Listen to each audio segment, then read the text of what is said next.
0 ke 100 6 saat saja. Inilah dia guys, Zontes 368 variant D. Kalau korang tengok design dia memang agak tirus, memang slim gila. So yang ini kalau korang nak main dekat dalam bandar memang sangat-sangat sesuai.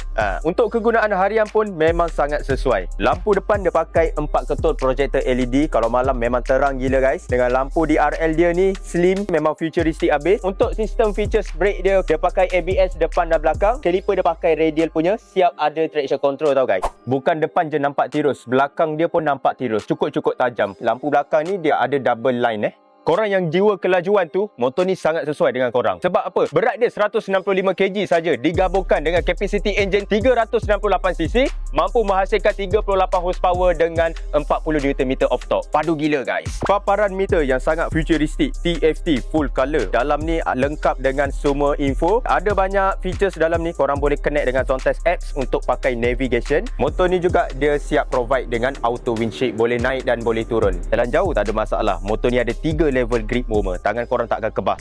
Dia ada kompartmen kanan dan kiri. Saiz dia agak kecil sikit berbanding model yang lain tapi yang belah kiri ni siap datang dengan port charging. LD ni dia punya seat dia macam 150cc je, tak besar sangat guys. Kita tengok bawah kompartmen dia, ngam-ngam cukup untuk barangan harian korang. Dari segi saiz korang jangan tertipu, nampak macam 150cc tapi keupayaan dia memang gila. So jangan cabar-cabar motor ni atas highway. Yang ini 0 ke 100 sekali dia pulas tinggal banyak tiang punya. Yang berminat jangan lupa tekan button apply now dekat bawah. Aku assist korang sampai dapat motor. Motor ni kita ada ready stock guys. PM.